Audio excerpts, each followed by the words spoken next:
विद्यार्थी मित्रांनो नमस्कार. पुन्हा एकदा आपण इयत्ता 12वीचा रायटिंग स्किल मधला असणारा नवीन विषय आपल्या समोर घेऊन आलेलो आहोत, माइंड मॅपिंग, जो आपल्याला 12वी बोर्ड एक्झाम मध्ये 100% विचारला जातो. क्वेश्चन नंबर 2 सी मध्ये माइंड मॅपिंगचा प्रश्न आपल्याला विचारला जातो. ही माइंड मॅपिंगचा असणारा जो प्रश्न आहे हा आपल्याला कसा सॉल्व्ह करायचा आहे, आपल्याला कोणत्या गोष्टी लक्षात घ्यायच्या आहेत, त्याच्या स्टेप्स कोणत्या आहेत, या सगळ्याबद्दल आज या व्हिडिओमध्ये आपण सविस्तर चर्चा करणार आहोत. हा व्हिडिओ पाहिल्यानंतर निश्चितच 100% तुम्हाला माइंड मॅपिंग कसं सॉल्व्ह करायचं आहे, माइंड मॅपिंग कशी क्रिएट करायची आहे, तयार करायची आहे, याच्याबद्दल 100% तुम्हाला नॉलेज येऊन जाईल. आणि त्याचबरोबर माइंड मॅपिंग अतिशय टेन्शन न घेता आनंद घेऊन तुम्ही माइंड मॅपिंग करायला शिकाल याची मी खात्री देतो. तत्पूर्वी आपल्याला सगळ्यांना विनंती करतो की आपल्या चॅनलवर जर आपण नवीन असाल तर आपल्या चॅनलला सबस्क्राईब करा. त्याचबरोबर हा व्हिडिओ आहे हा विद्यार्थ्यांपर्यंत जास्तीत जास्त शेअर करा आणि या व्हिडिओला लाईक करा. तर चला पाहूया आजचा असणारा हा माइंड मॅपिंगचा आपला व्हिडिओ. सर्वात प्रथम पाहूया what is mind mapping. Mind mapping म्हणजे काय? अ mind map is a diagram for representing ideas, concepts, words or item linked to and arranged around a central concept or idea. एखादा आपल्याला माइंड मॅपिंग साठी main idea दिलेली असेल किंवा एखादी concept दिलेली असेल, तिच्या अवतीभोवती आपल्याला त्याच्याशी रिलेटेड असणारे वर्ड्स, कन्सेप्ट, आयडिया, सब आयडियाज काय करायचे आहेत, रिप्रेझेंट करायचे आहेत आणि तशा प्रकारचा एक डायग्राम तयार करायची, तशा प्रकारचा एक मॅप तयार करायचा आहे, त्याला आपण माइंड मॅपिंग म्हणतो. दुसरी एक दिलेली आहे, a mind map is a diagram used to visually organise information. म्हणजे एक डायग्राम काढावी लागते आपल्याला आणि आपल्याला तिच्या अवतीभोवती जी मेन सेंट्रल आयडिया आहे तिच्या अवतीभोवती असणाऱ्या आयडियाज, सब आयडियाज आपल्याला ड्रॉ कराव्या लागतात, त्याला आपण म्हणतो माइंड मॅपिंग. तर ही माइंड मॅपिंगची होती व्याख्या. बघा, माइंड मॅपिंगची व्याख्या दिल्यानंतर आपल्याला स्क्रीनवर एक झाड दिसेल. बघा, आपल्याला माइंड मॅपिंग जर व्यवस्थित समजून घ्यायची असेल तर बघा ही असणारं झाड आहे. या झाडाचा असणारा मुख्य खोड, त्याच्यानंतर त्याच्या असणाऱ्या मेन ब्रँचेस आहेत काही, आणि मेन ब्रँचेसच्या असणाऱ्या काही सब ब्रँचेस आहेत. माइंड मॅपिंग सुद्धा अशीच आहे. एक मुख्य आपल्याला कुठला तरी एक विषय दिला जाईल. फॉर एक्झाम्पल जर आपण म्हटलं बर्थडे, वाढदिवस, तर वाढदिवस म्हटलं की आपल्या डोक्यात काय काय येतं, वाढदिवसाचं नियोजन करायचं असेल तर मग आपण पार्टी करू शकतो, बरोबर आहे की नाही. मग पार्टी करायची आहे किंवा आपण एखाद्या वेगळ्या ठिकाणी जाऊन आपण ट्रिप अरेंज करून आपण आपला तिकडे बाहेर कुठेतरी वाढदिवस साजरा करू शकतो. तर पार्टी झाली एक ब्रँच म्हणजे आयडिया. मग त्या आयडियामध्ये पार्टी करायची तर काय काय करावं लागेल आपल्याला, तर आपल्याला इन्व्हिटेशन्स द्यावे लागतील. मग इन्व्हिटेशन्स आपल्याला कोणाला द्यावे लागतील, तर इन्व्हिटेशन्स रिलेटिव्ह, फ्रेंड्स. म्हणजे बघा, एक मेन आयडियाची आयडिया आणि त्याच्या भरपूर साऱ्या असणाऱ्या सब आयडिया.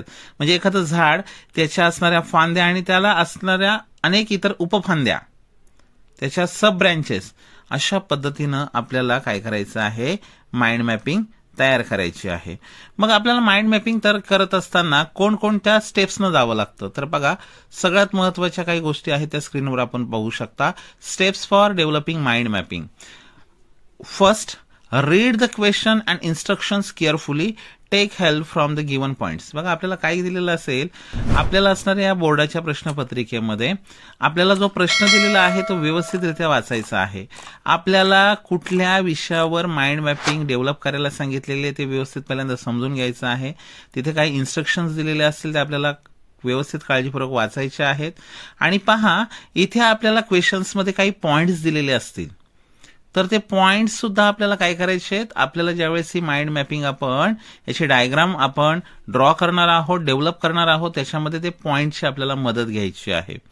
प्रश्न बघा कसा असू शकतो, दोन पद्धतीनं प्रश्न दिला जाऊ शकतो. आपल्याला डिरेक्टली माइंड मॅपिंगचा एखादा विषय दिला जाऊ शकतो आणि विचारलं जाऊ शकतं की माइंड मॅपिंग काय करा, ड्रॉ करा किंवा तयार करा, किंवा ऑलरेडी आपल्याला माइंड मॅपिंग ची जी असणारी डायग्राम आहे ती तयार केलेली असेल आणि त्याच्यामध्ये काही असणाऱ्या गोष्टी आहेत, ती जी असणारी माइंड मॅपिंग आहे ती अपूर्ण असणार आहे, ती आपल्याला पूर्ण करायची असेल. म्हणजे एक दोन आपल्याला असणाऱ्या आयडियाज दिल्या असतील, 2-3 त्याच्या मेन आयडियाज ज्या आहेत त्या तशाच ठेवलेल्या असतील, त्या आपल्याला लिहायचे. त्याच्या असणाऱ्या सब आयडियाज काही दिलेल्या असतील, काही आपल्याला, म्हणजे डायग्राम आपल्याला अपूर्ण दिलेली असेल ते आपल्याला काय करायचे, पूर्ण करायचे. असं सुद्धा येऊ शकतं किंवा डिरेक्टली डायग्राम वगैरे काही नसेल, माइंड मॅपिंग तयार केलेली नसेल, नुसता विषय दिलेला असेल, आपल्याला पूर्ण माइंड मॅपिंगचे असणारे डायग्राम आहे ती ड्रॉ करावी लागेल. असे दोन्ही पद्धतीने आपल्याला प्रश्न विचारला जाऊ शकतो. आणि म्हणून प्रश्न काळजीपूर्वक आपण वाचला पाहिजे, इन्स्ट्रक्शन्स केअरफुली वाचल्या पाहिजेत आणि मग तो विषय समजावून घेऊन आपण काय केलं पाहिजे, तो असणारा प्रश्न आहे तो व्यवस्थित सॉल्व्ह केला पाहिजे. दुसरी एक महत्वाची गोष्ट मित्रांनो इकडे लक्षात घ्या की काय केलं पाहिजे आपण, तर आपण आपल्या उत्तरपत्रिकेवर शेवटचा पेज आहे त्याच्यावर रफ पेज म्हणून आपण पेन्सिलनं एक माइंड मॅपिंग, एक रफ माइंड मॅपिंग आपण तयार केली पाहिजे. म्हणजे रफ माइंड, याचा फायदा काय होईल, रफ माइंड मॅपिंग जर तुम्ही तयार केलेली असेल तर व्यवस्थितरित्या आपल्याला इकडे उत्तरपत्रिकेमध्ये या असणाऱ्या रफ वरनं एकदम व्यवस्थित अशा प्रकारची तुम्हाला तयार करता येईल. मग कधी कधी काय होतं, माइंड मॅपिंगच्या असणाऱ्या आयडियाज, सब आयडियाज वाढत जातात आणि मग त्या पेजवर आपल्याला जागा व्यवस्थित पुरत नाही. मग कुठेतरी इकडे तिकडे लिहावं लागतं, मग आपलं प्रेझेंटेशन कुठेतरी मग खराब होतं. म्हणून मग काय करा, पाठीमागच्या पेजवर, रफ पेजवर म्हणून तिथे एक ड्रॉ करा छोटीशी एक शॉर्टमध्ये, आणि मग एक अंदाज घ्या की आपल्याला किती पूर्ण पेज लागेल. उत्तरपत्रिका तुम्हाला सरळ उभी आहे ती आडवी करून जरी तुम्ही माइंड मॅप ड्रॉ केला तरी चालेल, माइंड मॅपिंग तशी ड्रॉ केली तरी चालेल. हे सगळ्या गोष्टी आहेत, त्यांची काळजी घ्या मित्रांनो. सेकंड पॉइंट आहे, the main idea is crystallised in the centre and radiates from there as branches. म्हणजे बघा, मेन आयडिया मिडलला असणार आहे आणि त्याच्यानंतर ती सेंटरला, आणि त्याच्यानंतर मग तिथनं काय निघणार आहेत, सब ब्रँचेस आपल्या निघणार आहेत, सब आयडियाज निघणार आहेत, सब आयडियाच्या आणखी आयडियाज निघणार आहेत. ईच ब्रांच कंटेन्स अ की आयडिया. बघा, ईच ब्रांच कंटेन्स अ की आयडिया म्हणजे सेंट्रल आयडियाच्याच पण काही काय असणार आहेत, की आयडियाज असणार आहेत. Try to connect sub ideas to key ideas, आणि मग या की आयडियाला आपल्याला काही सब आयडियाज, म्हणजे बघा एक असणारा मेन आयडिया म्हणजे आपलं ट्री, त्याच्यानंतर त्याच्या असणाऱ्या ब्रँचेस म्हणजे की आयडियाज, आणि की आयडियाच्या असणाऱ्या काही सब आयडियाज म्हणजे ब्रँचेसच्या असणाऱ्या आणखी काही सब ब्रँचेस असं. त्याच्यानंतर बघा, first rough mind mapping, then draw final mind mapping neatly. सुरुवातीलाच सांगितलं मी, पहिल्यांदा रफ पाठीमागच्या पेजवर करा आणि मग मात्र फायनल माइंड मॅपिंग काय करा, व्यवस्थितरित्या आपल्या उत्तरपत्रिकेमध्ये सॉल्व्ह करा. आता आपण जाणार आहोत की माइंड मॅपिंगचे असणारे जे काही प्रश्न आणि त्याची असणारी उत्तरं, काही एक्झाम्पल्स आहेत, उदाहरणं आहेत, ती आपण पाहणार आहोत. बघा, स्क्रीनवर तुम्हाला एक पाहायला मिळेल, एक जी माइंड मॅपिंगची असणारी जी काही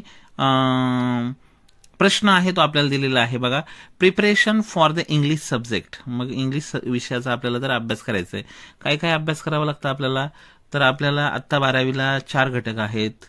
आपल्याला प्रोज सेक्शन आहे, पोएट्री सेक्शन आहे, रायटिंग स्किल सेक्शन आहे, आणि एक सगळ्यात शेवटी लिटररी जनर म्हणून नॉवेल सेक्शन आहे. तर रायटिंग स्किल दिले, नॉवेल दिले, प्रोज आणि पोएट्री इथे लिहिलेलं नाही, ते आपल्याला लिहायचे. मग पोएट्रीमध्ये बघा, पोएट्रिक डिव्हायसेस दिसतं, मग रायमिंग स्कीम सुद्धा इकडे तुम्ही लिहू शकता, सब आयडिया. इकडे तुम्हाला काय दिलेलं आहे, ग्रामर दिलेलं आहे, वोकॅब्युलरी, सिनॉनिम्स, वोकॅब्युलरीमध्ये अँटोनिम्स, ग्रामरमध्ये रिपोर्टेड स्पीच दिलेलं आहे, ट्रान्सफॉर्मेशन ऑफ सेंटेन्सेस, किंवा आणखी तुम्ही वेगवेगळ्या प्रकारचे घटक तुम्ही ग्रामरचे लिहू शकता. नॉवेलमध्ये तुम्हाला कशावर प्रश्न विचारले जातात, तर कॅरेक्टरवर, कॉन्फ्लिक्ट, स्टाईल, प्लॉट, थीम, आणखी त्याचे असणारे काही घटक आहेत ते इथे आपल्याला, म्हणजे इथे माइंड मॅपिंग आपल्याला अपूर्ण दिलेले आहे, ड्रॉ केलेले आहे, ते आपल्याला कम्प्लीट करायचे आहे अशा प्रकारे. किंवा आपल्याला डायरेक्टली प्रश्न दिला जाऊ शकतो, स्क्रीनवर आपण पाहू शकता. पहा, prepare a mind map on the topic human interest using your ideas, flow, design and structure. बघा, ह्युमन इंटरेस्ट हा असणारी आपली मेन आयडिया, सेंट्रल आयडिया, आणि त्या सेंट्रल आयडियाला सोबत असणाऱ्या त्या ज्या काही की आयडियाज आहेत त्या बघा, आणि की आयडियाच्याच काही असणाऱ्या सब आयडियाज आहेत. मित्रांनो, एक गोष्ट इकडे आणखी एक लक्षात घ्या, तुम्ही हे ड्रॉ करत असताना रेक्टँगल काढला तरी चालेल, सर्कल काढला तरी चालेल, आणखी वेगवेगळ्या पद्धतीनं तुम्ही काय ड्रॉ करता ते पॉइंट्स लिहिण्यासाठी, कारण की इकडे पॉइंट्स लिहायचे असतात, हे महत्वाचं आहे. आपल्याला डायरेक्टली सेंटेन्स लिहायचे नसतात, काय लिहायचे असतात, पॉइंट्स, रिलेटेड थिंग्स आपल्याला लिहायचे असतात. तर हे जे असणार आहे, जसं आपल्याला बघा 10वी मध्ये रिलेटेड वर्ड्स लिहायला येत होते, जर स्कूल असेल तर रिलेटेड वर्ड्स, तसंच आहे, काही वेगळं नाही, फार अवघड नाही. ह्युमन इंटरेस्ट आणि मग पहा इकडे ड्रॉ केलेलं आहे. तर तुम्ही कुठल्याही पद्धतीनं ड्रॉ करू शकता. असंच आलं पाहिजे, तसंच आलं पाहिजे, अशीच आकृती काढली पाहिजे, तशीच आकृती पाहिजे, कोणत्याही प्रकारचं कंपल्शन नाही. हे माइंड मॅपिंग कशासाठी असतं, तर माइंड मॅपिंग अशासाठी असतं, हा एक इन्फॉर्मेशन ट्रान्सफरचाच असणारा भाग आहे.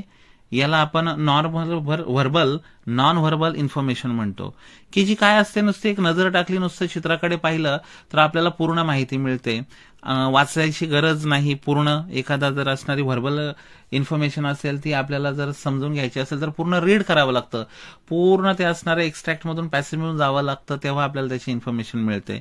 पण इकडे ज्यावेळेस अशा पद्धतीनं वेगवेगळ्या पद्धतीनं एखादी डायग्राम असेल, एखादा टी डायग्राम असेल, चार्ट असेल, तर यातून लगेच आपल्याला कळतं. तशाच पद्धतीचा असणारा हा काय आहे, माइंड मॅप आहे. माइंड मॅपनं सुद्धा काय आहे, आपल्याला ती इन्फॉर्मेशन लगेच कळते. तर इथे पाहू शकता आणखी काही एक्झाम्पल्स आहेत ती आपण पाहू शकतो. पुढे असणारा माइंड मॅपिंगचा आणखी एक प्रश्न दिलेला आहे पहा. Develop a mind map on the topic students roles and responsibilities. विद्यार्थ्याची असणारी भूमिका आणि त्याच्या वेगवेगळ्या असणाऱ्या जबाबदाऱ्या. Expressing and presenting your own ideas, flow, design and structure. बघा मग असणाऱ्या विद्यार्थ्याच्या वेगवेगळ्या असणाऱ्या काही आयडियाज आहेत, त्या आयडियाज इकडे दिलेल्या आहेत. विद्यार्थ्याच्या बाबतीत काय आहे आपण पाहू शकतो बघा. स्टुडंट रोल्स अँड रिस्पॉन्सिबिलिटीज मध्ये दिले, फॅमिलीमधली रिस्पॉन्सिबिलिटी आणि सोशल किंवा पब्लिक प्लेसमधली रिस्पॉन्सिबिलिटी आणि स्कूलमधली, या असणाऱ्या 3 काय आहेत, की आयडियाज आहेत. आणि की आयडियाच्या असणाऱ्या काही सब आयडियाज दिलेल्या आहेत, आपण स्क्रीनवर पाहू शकतो. त्याच्यानंतर आणखी एक प्रश्न दिलेला आहे माइंड मॅपिंगचा पहा. प्रॉपर टाइम मॅनेजमेंटवर दिलेला आहे. तर प्रॉपर टाइम मॅनेजमेंटवर पण मॅपिंगचे आणखी प्रश्न पाहायला मिळतात. बेस्ट सोर्सेस ऑफ एंटरटेनमेंट, ते त्याची दिलेले माइंड मॅपिंग आपल्याला पाहायला मिळते. ही पूर्ण रेक्टँगलमध्ये आहे पहा मित्रांनो. त्याच्यानंतर पुढे दिलेलं आहे पहा आणखी एक nouns and its types. Mind mapping ग्रामरचा टॉपिक आहे, तो दिलेला आहे इकडे. नाउन्स आणि त्याचे प्रकार ते दिलेले आहेत पहा. नाउनचे 2 प्रकार, प्रॉपर नाउन आणि कॉमन नाउन. आणि मग कॉमन नाउनचे असणारे आणखी काही सब टाइप्स आहेत.